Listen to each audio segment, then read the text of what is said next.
Le film raconte l'histoire de Nick Powell, un lycéen en dernière année, qui est sur le point d'obtenir son diplôme avec brio. Son père est décédé subitement il y a quelques années, après quoi sa mère, Diane, a pris les choses en main. Elle s'est ressaisie, a stabilisé les finances et a commencé à microgérer la vie de son fils. Diane souhaite que son fils ait une carrière sûre et traditionnelle, mais Nick, qui excelle dans ses études, est passionné par l'écriture et la littérature. En fait, il veut éviter la cérémonie de remise des diplômes et partir à Londres pour participer à un atelier d'écriture. La scène passe ensuite à la maison des Powell, où une grande fête est en cours.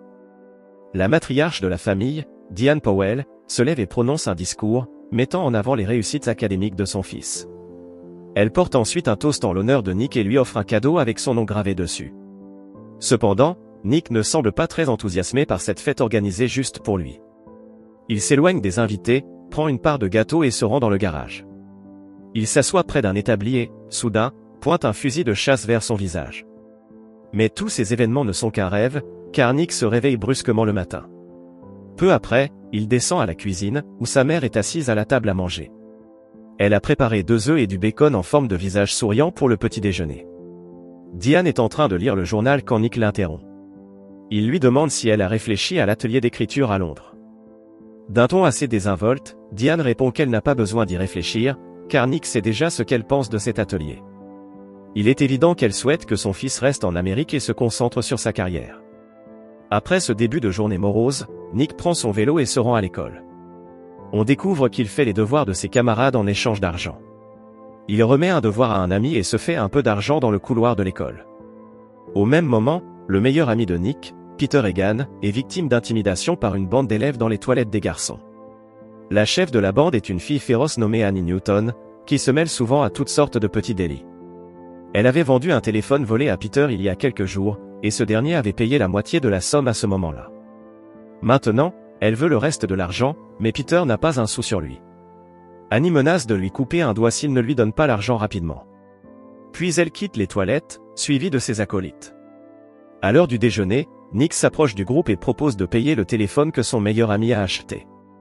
Il pose une liasse d'argent sur la table et demande à Annie si cela suffit.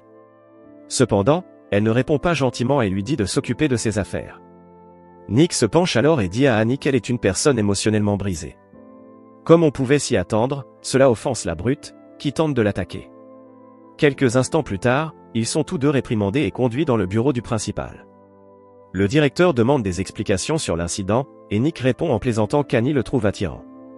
Mais le principal n'est pas d'humeur à plaisanter et ordonne immédiatement à Annie de rentrer chez elle. Il avertit ensuite Nick de ne pas perdre son temps avec des personnes qui n'ont aucun avenir devant elle. Ailleurs, Annie retourne dans son appartement, un foyer désordonné et délabré où elle vit avec sa belle-mère, son père et son jeune frère Victor. Sa belle-mère est occupée à fumer et à regarder la télévision, ignorant toutes ses responsabilités. Cela met Annie en colère, qui la réprimande pour ne pas avoir nourri Victor. Elle la menace de se lever du canapé et de ne pas passer la journée à fumer. La belle-mère se plaint à son mari, lui demandant d'intervenir, mais il donne raison à Annie. Bientôt, le couple commence à se disputer, et des jurons bruyants retentissent dans toute la maison. Mais Annie semble y être habituée, alors elle nourrit Victor et va dans sa chambre. Plus tard dans la nuit, Peter rend visite à Nick chez lui, et les deux amis discutent. Peter demande si Nick va à la fête organisée par un de leurs camarades. Ce dernier répond qu'il n'ira pas, car il a un autre endroit où se rendre. Nick lui remet alors un livre dans lequel il a caché un billet d'avion pour Londres. Peter comprend enfin que son meilleur ami part pour participer à l'atelier d'écriture. Il lui demande si Madame Powell est au courant, et Nick répond que non. Il affirme qu'après la mort de son père, sa mère l'a étouffé en planifiant toute sa vie dans les moindres détails. Pendant ce temps, Annie sort avec son petit ami délinquant, Marcus Bohem. Il se dirige vers le centre-ville, où Marcus cambre une voiture d'apparence coûteuse. Annie va encore plus loin en brisant la vitrine d'une bijouterie et en volant un joli collier. Le duo s'enfuit ensuite dans la voiture volée, juste au moment où la police arrive sur les lieux. Le lendemain matin, Annie se prépare à aller à l'école après avoir passé la nuit avec son petit ami criminel. Marcus lui demande de laisser le sac contenant les bijoux volés, mais il semble qu'elle ne lui fasse pas vraiment confiance. Cela met Marcus tellement en colère que, après son départ, il informe les autorités de son crime. Un peu plus tard, Annie arrive à l'école et range le collier volé dans son casier. Peter, qui se trouve à proximité, la voit accidentellement le faire. Il est sur le point de s'éclipser lorsqu'Annie le surprend en train de regarder dans sa direction. Les choses tournent mal lorsque, peu de temps après, la police arrive à l'école et arrête Annie pour vol. Il fouille également son casier et découvre les bijoux volés. Annie téléphone plus tard à son amant pour l'informer qu'elle a été arrêtée. Il prétend être innocent, tandis qu'elle affirme savoir qui l'a dénoncé. Plus tard, lorsque Nick rentre chez lui, sa mère lui annonce que la compagnie aérienne a appelé. Elle révèle que son vol a été reprogrammé, ce qui montre qu'elle est maintenant au courant de son voyage à Londres. Paniqué, Nick dit qu'il peut expliquer, mais sa mère semble déçue par ses actions. Plus tard dans la nuit, Peter se rend à une fête lorsqu'il est soudain attaqué par Annie et son groupe. Elle pense que Peter est celui qui l'a dénoncé et veut se venger. Le pauvre Peter est tellement nerveux qu'il invente une histoire sur le champ. Pensant que Nick est déjà dans son avion pour Londres, il ment en disant que c'est Nick qui a informé la police de toute l'affaire. La scène se déplace ensuite vers la fête où l'on voit que Nick a changé d'avis sur son voyage à Londres. En fait, il remet son billet d'avion et les documents de réservation d'hôtel à une fille au hasard lors de la fête. Il sort ensuite de la maison pour faire une promenade, mais il est suivi par une vieille voiture délabrée. Il s'avère qu'Annie et ses acolytes le suivent. Dès qu'il atteint un tronçon de route assez calme, ils descendent du véhicule et commencent à le frapper. Peter est contraint de regarder depuis l'intérieur de la voiture, tandis que son meilleur ami est impitoyablement roué de coups. Quelques secondes plus tard, Annie s'approche de Nick et lui demande sarcastiquement qui est maintenant la personne brisée. Nick réplique en disant qu'elle reste toujours une personne émotionnellement brisée. Cela met Annie en colère, et dans un moment de folie, elle frappe Nick de toutes ses forces. Le pauvre garçon roule alors en bas de la rue et se cogne la tête contre une pierre. Pris de panique face à leurs actions, un des membres du groupe vérifie Nick, seulement pour réaliser qu'il respire à peine. Le groupe est terrifié à l'idée d'avoir commis un meurtre. Annie reprend soudain ses esprits et ordonne à ses complices de porter Nick. À contre-séure, ils obéissent et transportent son corps dans les bois. Pendant ce processus, la montre de Nick tombe au sol, mais personne ne la remarque. Le groupe jette son corps dans un conduit d'eau, le recouvre et s'en va. Suite à cet incident effroyable, Annie décide de se rendre chez son petit ami. Elle arrive rapidement et lui avoue qu'elle a tué Nick.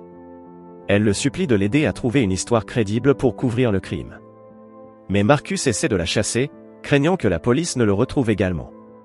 Furieuse de cette trahison, Annie rappelle à son petit ami qu'elle peut révéler l'emplacement de toutes les voitures qu'il a volées au fil des ans. Elle se rend ensuite près d'un pont et brûle ses vêtements en dessous. Pendant ce temps, dans un rebondissement choquant, un Nick complètement sain et sauf émerge des buissons dès le lendemain matin. Il se rend à son école comme d'habitude et tente de parler à ses camarades de classe. Cependant, Nick se rend vite compte que personne ne peut le voir ni l'entendre. Il essaie même de provoquer une agitation en lançant un livre sur une étagère voisine, mais il n'y a aucune réaction de la classe. Nick se rend ensuite au bureau du principal où il entend sa mère au téléphone. Il tente de communiquer avec elle, mais sa voix semble ne pas passer. Confus et effrayé, Nick essaie de courir chez lui, mais il est percuté par une voiture au milieu de la route. Un énorme camion cargo le renverse ensuite, mais étonnamment, il sort indemne des deux accidents. L'adolescent réalise également qu'aucune des personnes marchant dans la rue n'a remarqué qu'il avait été percuté par la voiture. Peu après, Nick arrive chez lui et voit sa mère en train de parler à la police locale au téléphone. Il essaie d'attirer son attention, mais comme tout le monde, elle ne l'entend ni ne le voit. Il s'avère qu'elle a signalé la disparition de son fils, et les autorités recherchent sa localisation. Cela fait finalement comprendre à Nick qu'il est peut-être mort. Un peu plus tard, les détectives Kate et Brian commencent à enquêter sur la disparition soudaine de Nick. Ils observent des traces de pneus à quelques mètres dans les bois voisins et voient également un rétroviseur cassé d'une voiture gisant sur le sol. Le duo est également informé de l'altercation qui a eu lieu entre Annie et Nick quelques jours plus tôt à l'école. Ils se rendent donc chez Annie et la trouvent assise sur le toit. Le détective Brian, qui travaillait autrefois avec le père d'Annie, lui demande si elle a vu Nick récemment. Elle ment en disant qu'elle ne l'a pas vu depuis leur dispute à l'école. Brian sait qu'Annie traverse une période difficile à cause du second mariage de son père et décide de lui laisser une chance. Il lui demande simplement de les contacter si elle trouve quelque chose de suspect avant de la laisser tranquille.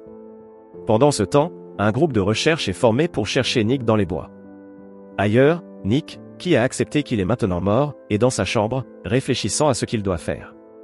Il remarque bientôt un bel oiseau sur la rambarde du porche juste à l'extérieur de la pièce.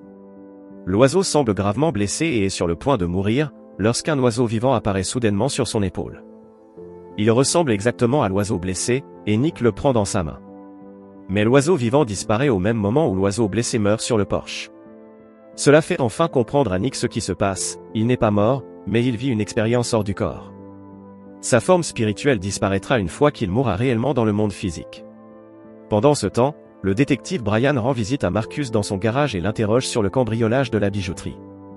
Marcus affirme qu'il n'a aucune idée de l'incident et ment en disant qu'il travaillait ici. Mais le détective n'est pas totalement convaincu et demande à Marcus d'appeler le commissariat s'il croise Annie. Plus tard dans la journée, un Marcus nerveux arrête Peter dans la rue et l'informe qu'il est recherché par la police. Les deux retournent dans les bois où Nick a été vu pour la dernière fois. Il retire discrètement le corps de Nick du conduit d'eau et l'emmène dans un autre endroit. Suite à cela, Marcus décide de se débarrasser d'Annie une bonne fois pour toutes, car il croit qu'elle devient incontrôlable. Il lui demande de le rencontrer près d'une gare, affirmant simplement qu'il veut lui parler. Annie, à son tour, appelle Peter au lieu de rendez-vous, sans se douter qu'il est suivi par la police. Un peu plus tard, tous les trois arrivent à l'endroit prévu. Marcus annonce immédiatement ses intentions et pointe une arme sur Annie. Il ordonne ensuite à Peter de se taire et lui permet de rentrer chez lui. Mais à ce moment-là, plusieurs policiers arrivent sur les lieux. Annie profite de la distraction pour arracher l'arme des mains de Marcus avant de s'enfuir. Nick, qui est arrivé avec les policiers, crie qu'ils vont l'attraper, et à sa grande surprise, elle répond en criant « Jamais ». Il est évident qu'Annie peut entendre Nick dans une certaine mesure, même si elle ne peut pas le voir. Le lendemain, elle se rend chez Nick après avoir passé la nuit dans le gymnase de l'école.